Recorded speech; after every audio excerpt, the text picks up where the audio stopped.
माँ सरस्वती ब्रह्मलोक में बैठी अपनी वीणा बजाने में मुग्ध थी। तभी देवी लक्ष्मी उनके समक्ष उपस्थित होती हैं। प्रणाम देवी सरस्वती।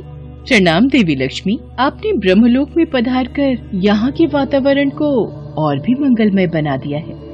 बस आज थोड़ा समय मिला तो आपसे भेंट के लिए चली आई, वरना मुझे फुर्सत ही कहाँ। जन कल्याण के कार्यों में इतनी व्यस्त रहती हूँ कि कहीं आने जाने का समय ही नहीं मिलता। अब क्या करूँ, मेरा नाम ही लक्ष्मी है, धन और वैभव की देवी हूँ। सारा विश्व मेरा आदर करता है। पृथ्वी पर घर घर में मेरा स्वागत होता है। जहाँ जहाँ मैं जाती हूँ सुख संपत्ति वैभव अपने आप वहाँ पहुँच जाते हैं। ये सत्य है देवी लक्ष्मी कि आप सुख संपत्ति और वैभव की देवी हैं। यह भी सत्य है कि घर घर में आपका स्वागत है। किंतु क्या देवी सरस्वती? किंतु आप कहीं टिकती नहीं, आप में बिल्कुल भी स्थिरता नहीं है। इसीलिए तो संसार आपको चंचला कहता है और आप एक क्षण में रूठ जाती हैं और एक क्षण में मान जाती हैं। आज आप यहाँ हैं तो कल वहाँ। किंतु मैं ऐसी नहीं हूँ। मैं तो ज्ञान और विद्या की देवी हूँ। मैं एक बार जिस मंदिर में प्रवेश कर जाती हूँ वहाँ पर सदा के लिए स्थापित हो जाती हूँ। किंतु मेरे बिना किसी को भी जीवन का सुख प्राप्त नहीं होता।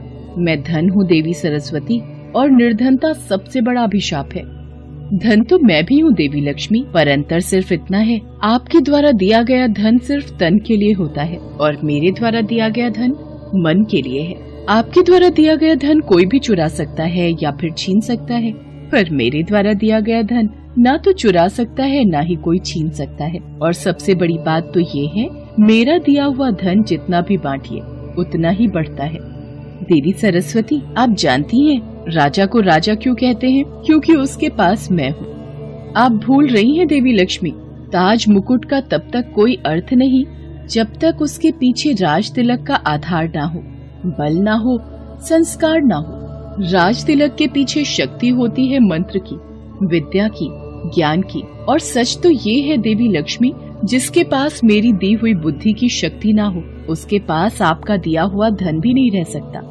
देवी सरस्वती, आप अपने मीठे मीठे वचनों के मायाजाल में ना जाने क्या कुछ बोल रही हैं। शायद आप नहीं जानती देवी लक्ष्मी, मीठी वाणी वातावरण में रस घोल देती है। शब्द जब मंत्र बन जाता है तो उसमें दिव्यता आ जाती है। वाणी का जब दिव्यता से मेल होता है तब वह कंठ की शोभा बढ़ जाती है और पूरा संसार उन मीठे वचनों को सुनने के लिए प्रेरित हो जाता है।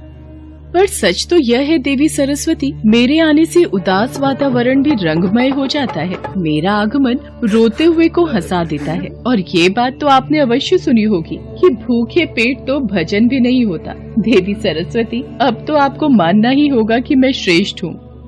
देवी लक्ष्मी, ज्ञान और धन में यदि कोई श्रेष्ठ है तो वह है ज्ञान, क्योंकि ज्ञानी व्यक्ति की पूजा तो राजा भी करते हैं, अतः श्रेष्ठ मैं हूँ।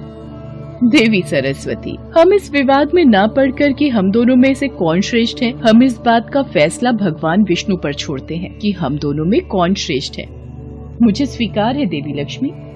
ठीक है देवी सरस्वती, तो चलिए।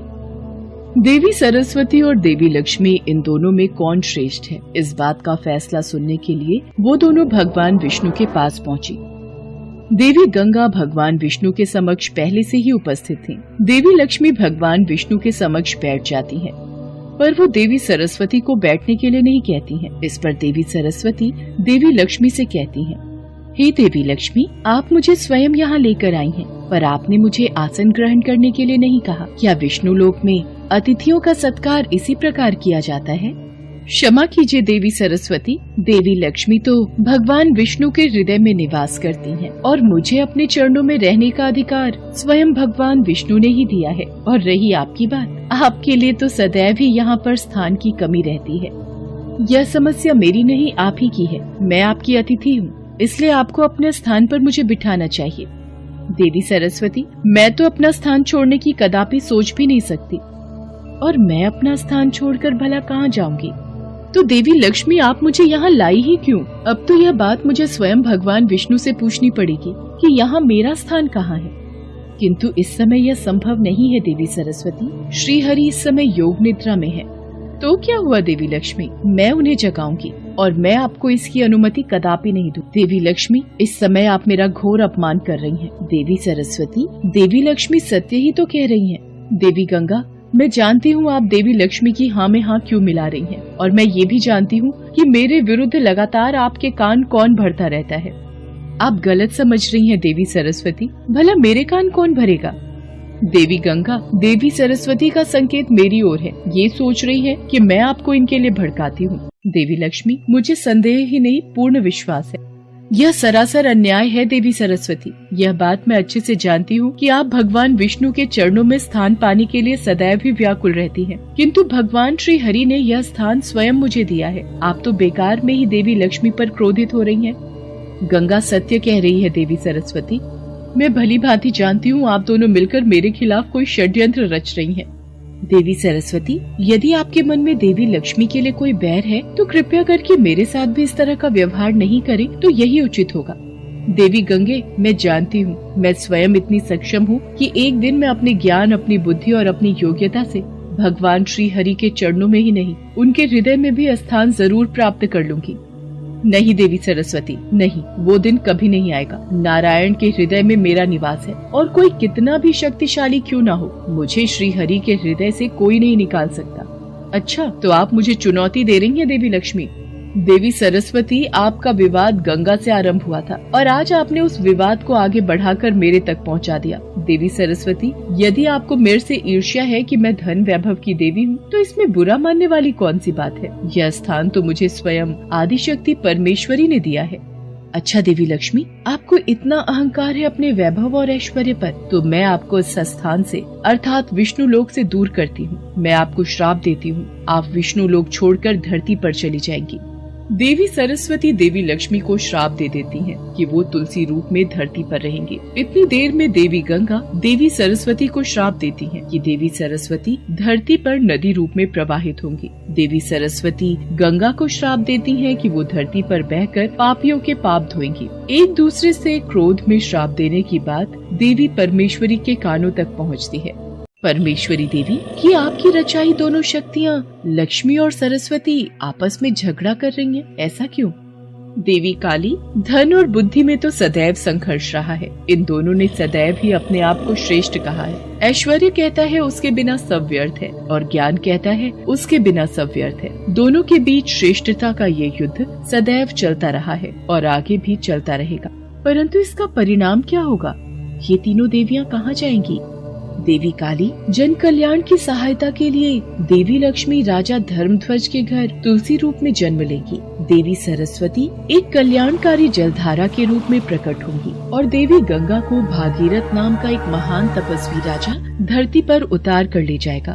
हे देवी परमेश्वरी, ये सब आप ही की इच्छा से हो रहा है। आपकी लीला अपरंपार।